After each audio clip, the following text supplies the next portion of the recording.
Hari-hari ini menjelang pelantikan tanggal 20 Oktober nanti, situasi negeri kita sedang panas-panasnya. Ada grand design untuk menggagalkan pelantikan Jokowi. Dan mereka menggunakan semua sumber daya yang mereka punya. Mereka menunggu momentum, memainkannya, membangun propaganda, memecah belah. Dan terakhir, mereka akan membenturkan kita semua. Mereka yang ada di belakang ini dengan dana dan jaringan besar yang mereka punya tidak peduli bahwa apa yang mereka lakukan akan menghancurkan negeri ini. Buat mereka, uang dan kekuasaan adalah yang utama. Lihat apa yang terjadi baru-baru ini. Polanya mirip dengan yang terjadi di demo-demo sebelumnya. Bahkan ambulans pun mereka jadikan senjata perang. Saya mendapat banyak pesan dengan gambar yang disebarkan secara masif tentang saya dan beberapa orang yang sering tampil di media sosial sedang berkumpul pada waktu Pilpres lalu. Saya ditanya, benarkah gambar ini? Saya jawab, oh benar. Dan mulailah tudingan sebagai penjilat istana, buzzer yang dibayar, dan segala macam cacian yang bahkan datang dari mereka yang dulu teman-teman seperjuangan.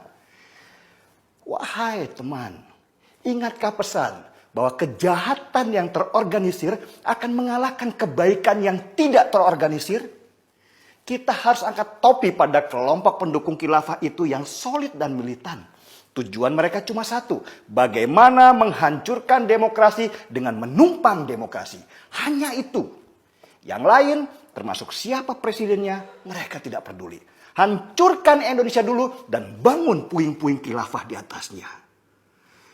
Lalu salahkah kalau kami terpanggil untuk duduk bersama, menyatukan pikiran dan pandangan supaya tidak terpecah, merapatkan barisan supaya tidak mudah dibelah?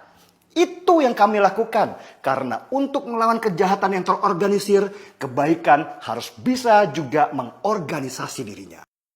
Lihat sekarang, kami tetap bersatu dan satu pandangan. Apakah kami penjilat Jokowi dan fanatik sehingga tidak berani mengkritiknya? Catat. Ini bukan tentang Jokowi. Ini semua adalah tentang NKRI. Jokowi hanyalah simbol bagi kami. Karena ia pemimpin yang benar yang harus dikawal sampai selesai ia menjabat nanti.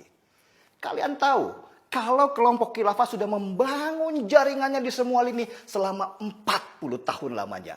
Mereka ada di kementerian, di BUMN, di KPK, di banyak universitas, bahkan sampai ke sekolah dasar.